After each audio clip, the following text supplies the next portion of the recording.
¿Qué opina? Es más tardado el tiempo de la formación del coágulo, pues. Como hay una en la coagulación hay una cascada, entonces al faltar un factor de los que integran esa cascada, es pues se altera y se alarga, tiene de ahí que se pongan transfusiones, que se administre sangre o plasma, es el tratamiento básicamente. El riesgo siempre va a estar presente mientras no sea analizada la sangre. La sangre tiene que llevar ciertos procesos, porque si no se hace el estudio de lo que son los marcadores de hepatitis y de HIV, pues la persona puede ser contagiada. Dicen que tienen que llevar una vida muy tranquila y tener mucho cuidado con todas las cosas, ¿verdad? Así es de que, pues, es lo que más le puedo decir. No es normal, porque cualquier accidente que tienen alguna hemorragia, pues ya es fatal para ellos. Pero no sé qué tratamiento deban llevar. Pues aquellas personas que tengan algún problema con la sangre, ya sea deficiencia en alguno de sus elementos que la contienen, por ejemplo los eritrocitos, y también está determinada por el factor de la coagulación. Si se cortan o algo, tienen hemorragias, sangrados hemorrágicos, o también sin cortarse pueden ellos sangrar por nariz. En caso de ser mujer, pues... Ay, no sabría decirle ahorita. La hemofilia es una enfermedad causada por... Hemofilia no sé decirle. No sé decirle. No sé decirle. No sé. ¿Tiene idea? No tengo idea. No sé qué será. No tengo idea. No, absolutamente para nada, yo no me doy una idea. No sé decirle nada. Creo que es una enfermedad de la sangre que no cicatriza, que cuando no coagula. Cuando esa persona tiene alguna herida, pues esa no cicatriza, o sea, no taponea las venas.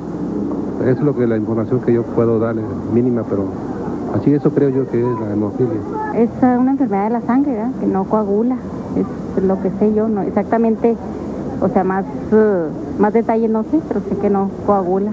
Pues es muy riesgosa, porque si no están cerca del médico, una desatención y es fatal. Pienso que sí es grave la enfermedad, pero no se le ha difundido tanto, o sea, como para que toda la población esté enterada. Así que yo creo que sí faltaría un poquito más de información, ¿no? Para que todo el mundo sepamos cómo se presenta o qué pueden sentir o no sé. Hace falta información, pues, puesto que, como yo, habremos muchos, a pesar de que seamos estudiantes universitarios, a veces se manejan con ciertos términos, y nada más ellos los conocen. Entonces hace falta términos más digeribles para la población. Realmente yo estoy de acuerdo en que hace falta información más accesible, más fácil de digerir para estudiantes incluso y para la población. Es una deficiencia de los factores de coagulación debido a un defecto genético que hace que quien la padece sangre mucho, no se le produce la coagulación cuando tiene una herida. ¿Usted qué opina?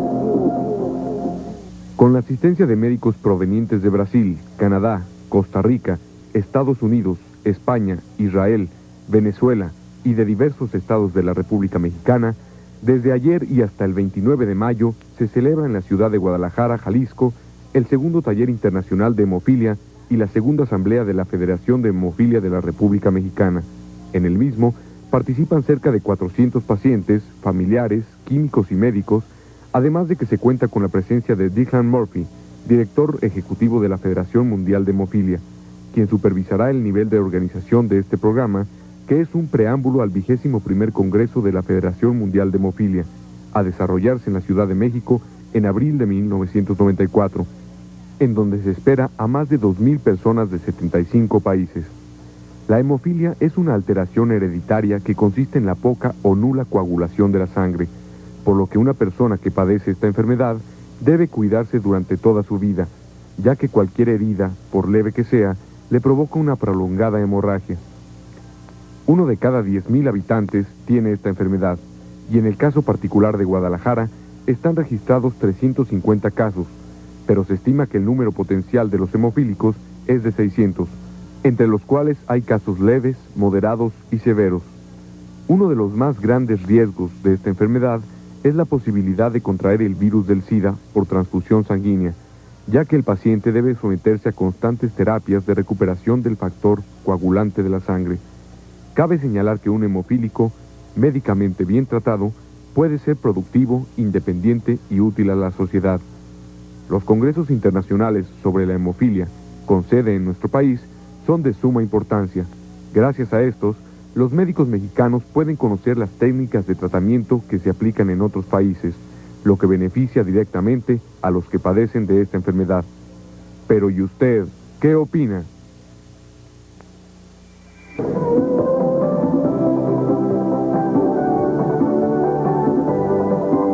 Antes de presentar a nuestros invitados que platicarán con nosotros sobre la hemofilia, seguramente usted vio este bloque en que salíamos a la calle y preguntábamos qué es la hemofilia. 52 personas no supieron contestar qué es la hemofilia. No se trata de exhibir a estas personas, no se trata de alguna forma de balconear, y perdónenme por el término muy utilizado entre los jóvenes, sino demostrar que este trabajo que nos costó a nosotros cuando en la vía pública, con los micrófonos abiertos, preguntábamos sobre la hemofilia, llegamos a la conclusión de que es una enfermedad desconocida por una gran mayoría de mexicanos. Ese fue el propósito de presentar única y exclusivamente en este bloque a 5 o 6 personas que no sabían absolutamente nada sobre esta enfermedad. Presentamos a nuestros invitados que nos acompañan el día de hoy. Señor Eduardo Rodríguez Gama, paciente. Buenos días y gracias por estar con nosotros. Señora Antonia Magdaleno de Tavares, madre de familia. Buenos días y gracias también por acompañarnos el día de hoy. Doctora Beatriz López Guido, coordinadora de la Clínica de Hemofilia en el estado de Jalisco. Buenos días y gracias también por acompañarnos el día de hoy.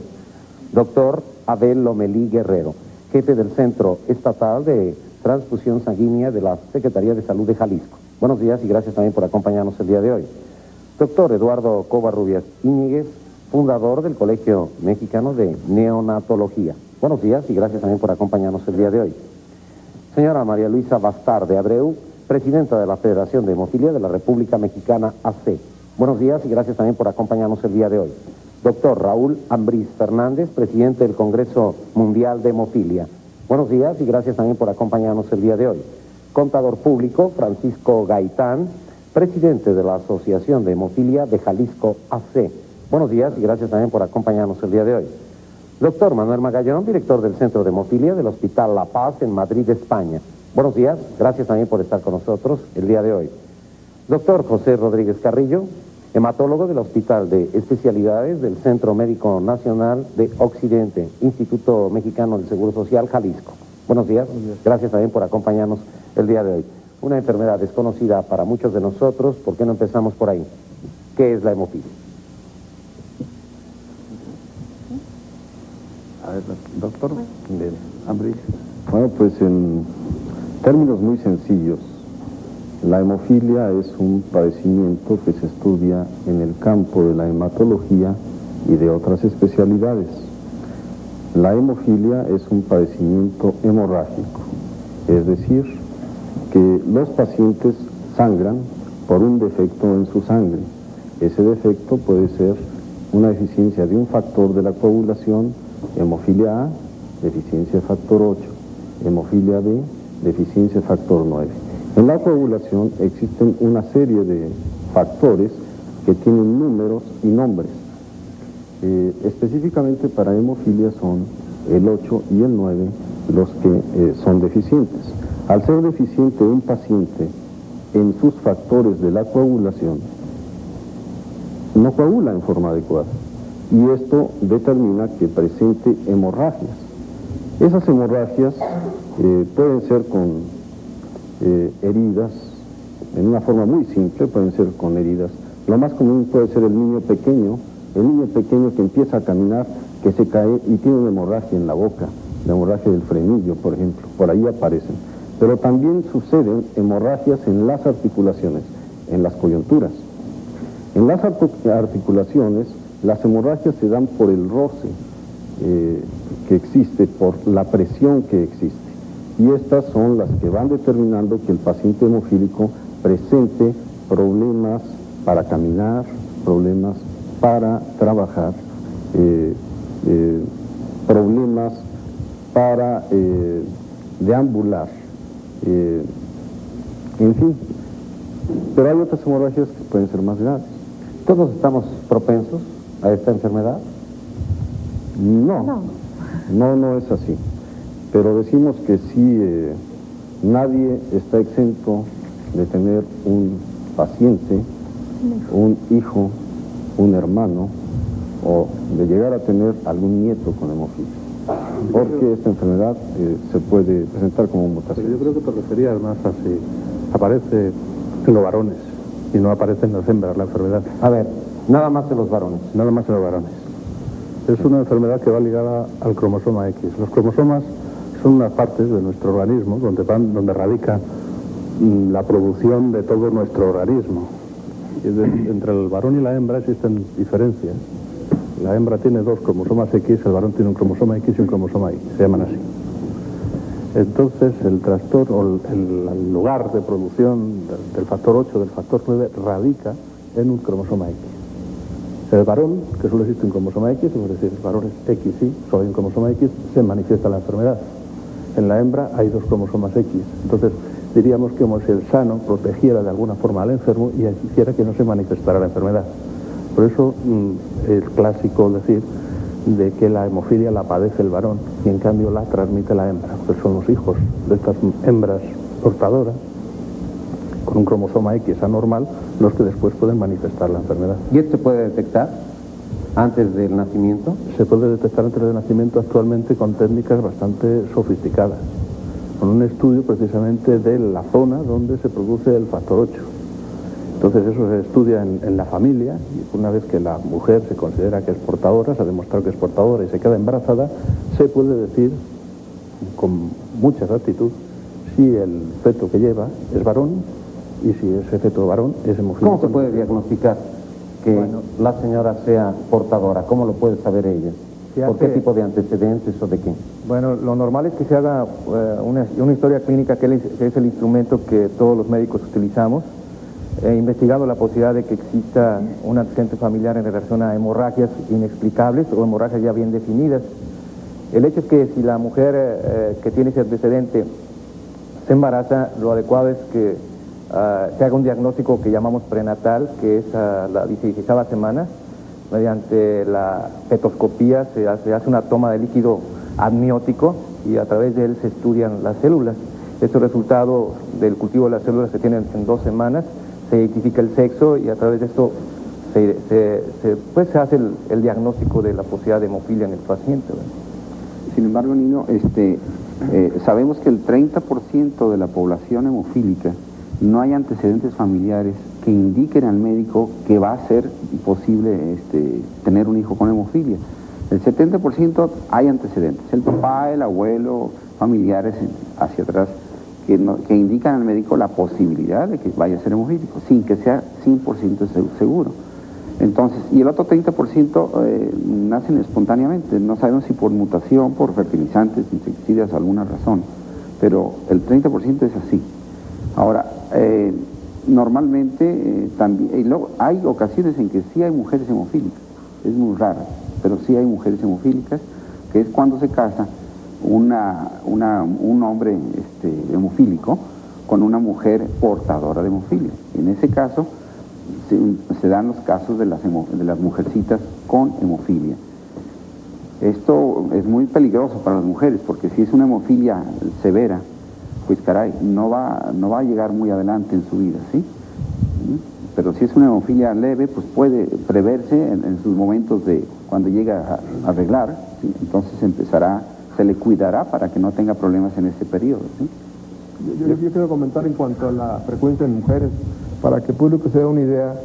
En Guadalajara, hematología tiene 33 años trabajando y nada más tenemos un solo caso de una mujer hemofílica. Es rarísimo ver mujeres hemofílicas. ¿Y podríamos hablar un poco sobre ese raro caso? ¿Por qué es hemofílica? ¿Es como lo apunta el contador? Sí. Esta jovencita tenía trastornos genéticos. Como se mencionaba, ella traía cromosomas de más, de manera que sus hermanos eran hemofílicos y ella por tener cromosomas de más, sufrió la hemofilia. Ahora, en esos casos, la posibilidad de que ella tenga reproducción es muy difícil, es bastante difícil. Yo me quisiera retomar un poquito el diagnóstico para que quede claro. Yo quisiera comparar al coágulo que la gente hace con un pastel. Si alguien se corta, se pone un coágulo, un tapón, y si alguien hace un pastel, si algo le falta al pastel, no va a salir igual. Y es lo que pasa con los enfermos. Si algo le falta a su coagulación, ese coágulo no va a ser igual, y por eso sangran. Pero hay que informar muy bien que es muy común que la gente vea niños que sangran de la nariz. Eso no es hemofilia. Si no, vamos a ver al rato que todo el mundo va a pensar que su chiquillo que se sangró de la nariz va a ser un hemofílico.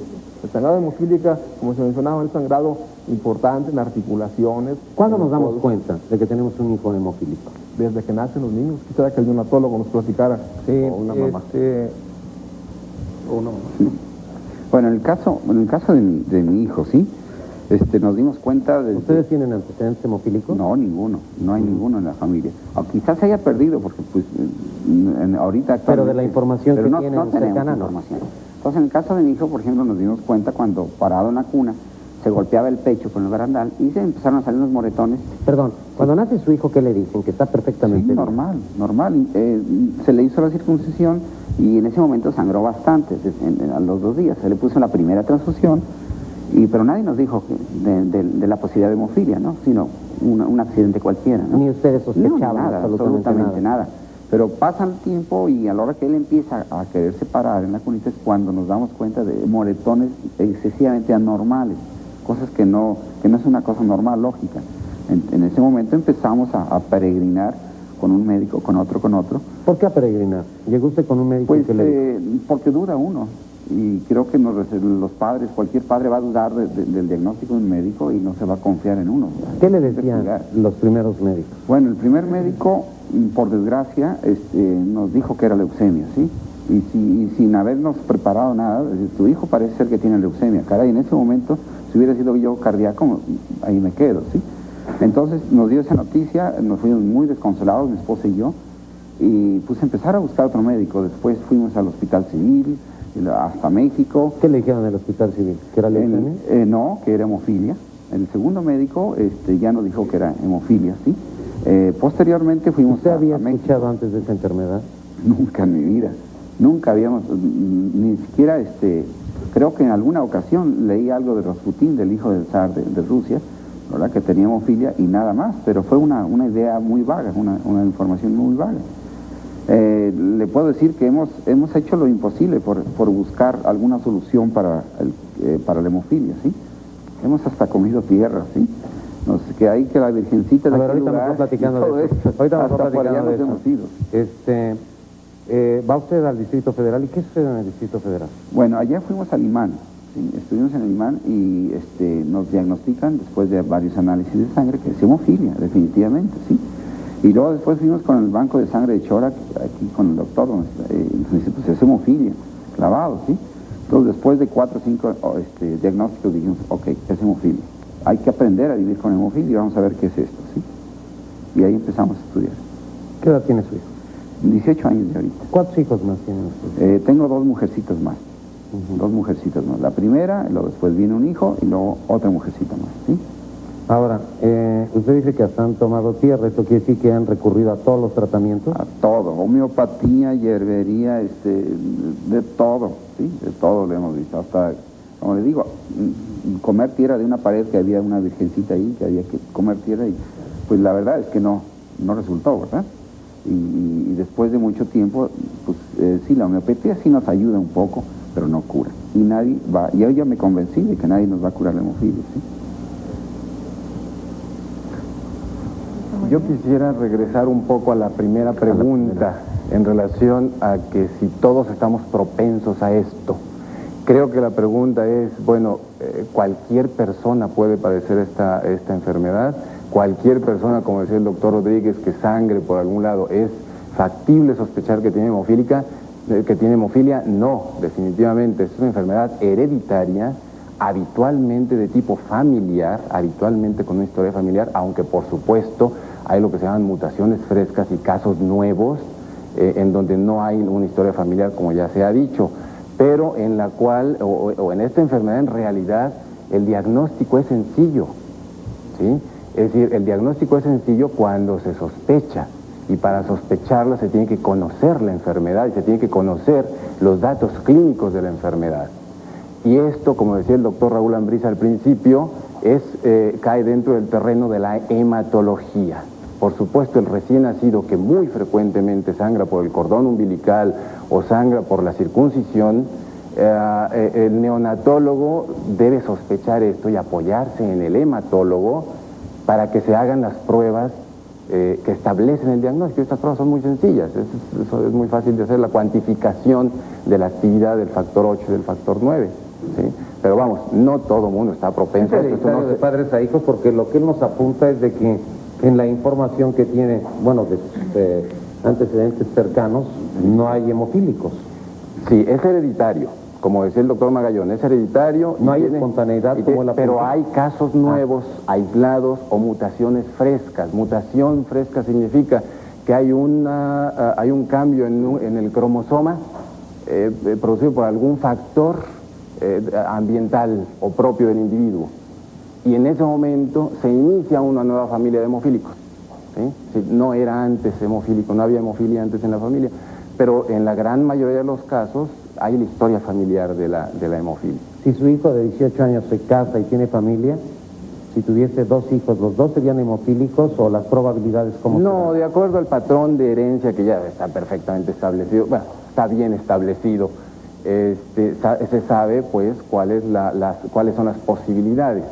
Existe el 50% de posibilidades de que una mujer sea portadora o sea sana, y existe el 50% de posibilidades de que el varón sea hemofílico o sea sano. En caso de un varón que sea hemofílico, al casarse con una mujer que es sana, va a tener, todos sus hijos descendientes van a ser sanos y va a heredar la enfermedad a través de sus hijas, que van a ser portadoras. Entonces va a tener nietos con enfermedad. ¿Las hijas son obligadamente portadoras? Las hijas van a ser obligadamente portadoras. Sí, de un paciente hemofílico, todas. El 100% de las hijas van a ser portadoras y el 100% de los varones van a ser sanos. La razón es que el cromosoma que va a aportar el varón es el cromosoma X, ¿no? Y ahí es en donde está el defecto, es en donde está el defecto de la hemofilia. Entonces por eso es que todas las hijas van a ser portadoras. Ahora, en cuanto a los antecedentes, cuando uno ve a alguien que no tiene antecedentes familiares, habitualmente uno los busca por el lado materno. Oiga, señora, su hermano, su papá, etcétera. Pero aquí en nuestro medio me ha tocado tener la oportunidad de trabajar con familias que negaron al momento que se casaron que sus hermanos de las señoras eran hemofílicos. Aquí lo están viendo en Tijuana, hay una familia en Tijuana que le pasó esto, se casaron, oye, fíjate que mis hermanos sangran poquito, se casaron y poquito, ahí están los muchachos con problemas, de manera que en nuestro medio, por la represión que hay, las familias, las mujeres niegan su antecedente y después tienen esos problemas. Y eso es bien interesante, Nino, porque en ocasiones las mujeres se sienten con culpa de que negaban esa información y en ocasiones los llevan al médico, pero no los llevan con cierta frecuencia, hasta que el problema es muy serio. Y a veces no solo es que lo oculten, es que lo desconocen porque no se llegaba un diagnóstico exacto en aquellos tiempos. Entonces a veces hay que recurrir a preguntar, tu abuelo tenía reuma? Porque, como ha dicho antes el doctor Ambriz, era muy frecuente las hemorragias en las articulaciones y entonces se clasificaban como reumáticas. O estaba muy inválido y cojeaba, que se le veía que tenía trastornos en las articulaciones. O el niño que falleció muy pequeñito, ¿qué le pasó? Pues que se dio un golpe en la cabeza. Entonces, todo esto te hace pensar que a lo mejor existía ya el antecedente hemorrágico. O sea, a veces hay que indagar profundamente en la historia clínica del enfermo, en el árbol genealógico, para establecer si hay algún antecedente o no. No conformarse con lo que te cuento. Pero lo que sí es una realidad, y yo se lo digo como madre de un niño con hemofilia, que afortunadamente, bueno, es un niño que lleva una vida normal, juega béisbol, hace toda su vida normal. ¿Qué edad tiene? 16 años y camina sobre sus músculos. Es una palabra que me ha aprendido el doctor Cordero en Costa Rica, que dice que había que hacer que los hemofílicos caminaran sobre sus músculos. Y así es, él llevó un ejercicio desde bebé. El ejercicio le hizo fuerte sus músculos, por lo tanto él raras veces padece una hemorragia. El porcentaje de mi hijo es de 4.5. En el supuesto caso que mis dos hijas, que no es seguro que sean portadoras, se están haciendo estudios porque no es tan fácil detectar a las portadoras. En México me parece que apenas se está haciendo en Monterrey el estudio de portadoras. Y en el Y aquí me parece en Guadalajara también en Guadalajara lo están haciendo. De ahí en fuera, apenas el Distrito Federal está empezando a hacer el estudio de portadoras. Por lo tanto, no se puede saber si son portadoras. Había que irse a Estados Unidos para que supiera si son portadoras o no. Pero el porcentaje, por ejemplo, que ese es 4.5, bueno, si mis hijas salieran fueran portadoras de hemofilia y tuviesen ese 50% del águila y sol de tener un hijo con hemofilia, pues su porcentaje sería igual que mi hijo, 4.5. Entonces yo recientemente le preguntaba a una que se va a casar, le preguntaba a ella y al novio, y si ustedes tuvieran un hijo con hemofilia, ¿qué harían? Y contestó el muchacho, dijo que si mi hijo había llegado y está como está, él piensa que sería igual si fuera. Ojalá no tuviera un hijo con hemofilia, ¿verdad? Cuando usted habla de 4.5... Es de coagulación, es que la coagulación va variando. Por ejemplo, hay niños que se les considera hemofílicos severos, tienen menos del 1% coagulación, nada. Hay otros hemofílicos que son moderados, que va del 1 al 5%, mi hijo es 4.5. ¿sí? Está en moderado. En moderado. De ahí del 5 en adelante hasta el 30 se consideran hemofílicos, se dicen leves. Ahora, hay medicamentos que, por ejemplo, en el caso de los moderados y leves, que ya no son derivados de la sangre, el uso del DADP o de desmofecina, que muy pronto ojalá esté en México, eso hace que eleve el factor de coagulación del paciente, entonces no depende ya de la sangre. Ahora, usted cuando dice que camina sobre sus músculos, ¿qué es lo que sucede? ¿Por qué no nos lo grafica de otra manera? Él, por ejemplo, y costó mucho trabajo asimilarlo, como dice el señor Gaitán, asimilar que su hijo tiene hemofilia cuesta trabajo, mucho trabajo psicológicamente. ¿Cuál fue el primer impacto? El impacto que yo tuve simplemente fue ponerme a llorar, sentarme en un escalón, sentarme y decir qué voy a hacer ahora, cómo lo voy a cuidar. Los antecedentes que haya yo buscado en esos días eran muy tristes, habían fallecido la mayoría de mis familiares que yo tenía, pues yo dije, mi hijo a lo mejor va a fallecer igual. Y empezar a aceptar ese problema, pues hay que buscar tratamientos psicológicos, eso no se puede negar, hay que hacerlo. Ahora ya después empieza uno a aprender que hay que hacer que el niño haga ejercicio, que haga natación, que haga todo lo que nos indica el fisiatra, y con eso se forma músculo fuerte. Los episodios de hemorragia de mi hijo han sido leves, pero muy leves. A eso que en mi camino me encontré una magnífica doctora, que la quiero como si fuera mi familia. La doctora Taboada del Instituto Nacional de Pediatría, más que doctora, es mi amiga. Entonces, gracias a ella y al interés de mi hijo, porque no ha sido el mío, sino el interés de él, está muy bien. Muy bien, yo voy a ir a un corte y regreso, pero ya tengo sangre por la nariz, que tú apuntabas hace un momento. María Eugenia Plasencia, tengo un joven de 18 años, desde los 3 años siempre tiene hemorragias nasales, nunca se las había podido controlar, tiene relación con hemofilia, no contestes porque siguen más. Ángela Campos, Ciudad Guzmán, Jalisco, los que padecemos hemorragia de la nariz, ¿podemos ser hemofílicos? La señora Leticia Hernández, Ciudad Mante, Tamaulipas, a mí, así como a mi familia, siempre nos sangramos por la nariz, ¿somos hemofílicos? No, definitivamente hay muchas causas de sangrado por nariz, sobre todo en los jovencitos. Hay aumento de los vasos, hay calor, hay un golpe leve y sangran. El sangrado de hemofílico es por las articulaciones, rodillas o codos. ¿Rodillas o codos? Yo quisiera señalar algo. Creo que hay que tener cuidado en cuanto al diagnóstico. Nosotros tenemos pacientes hemofílicos que son karatecas, pacientes hemofílicos que han sido jugadores de fútbol, de profesional, ¿sí? Pacientes hemofílicos que hacen, qué sé yo, deportes intensos, porque son hemofílicos leves. Los pacientes hemofílicos leves difícilmente llegan a tener sangrados importantes. Pero es cierto que la mayor parte de los pacientes que sangran de la nariz no son hemofílicos, que va a ser una pregunta muy constante aquí. La mayor parte de los pacientes que sangran de la nariz es porque tienen el tabique desviado y se golpearon en la infancia, ¿sí? Pero hay algunos pacientes hemofílicos leves que tienen pocos sangrados, ¿sí? Y en general van a tener una historia, lo más importante es que van a tener una historia de hemorragia, no solo de la nariz, sino de otros sitios, una historia de hemorragia en otros sitios. Pero, a ver, regresando a esto, nos habla de bueno, pues de atletas, de karatecas, de futbolistas profesionales, ellos están conscientes de que padecen la enfermedad. Se enteraron después. Es decir, algunos de ellos se enteraron después, eran tan leves, hemofílicos con un 20% del factor 8, pongamos, ¿sí? Eran jugadores profesionales de fútbol. ¿Lo descubrieron accidentalmente? Después de tener un gran moretón, un gran hematoma, acudieron con un médico y les determinaron que eran Pero ya de mayores. Así es. Muy bien, yo voy a un corte y regreso. Bueno, pues lo mismo, Alma Gutiérrez, Hidalgo, Nuevo León. Me rasco, me sale sangre de la nariz, puedo ser hemofílica.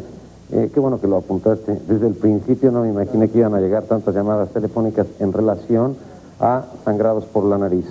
¿Tiene algo que ver con la enfermedad, con la hemofilia, con la enfermedad llamada púrpura? Preguntan a Luisa Martínez de Manzanillo.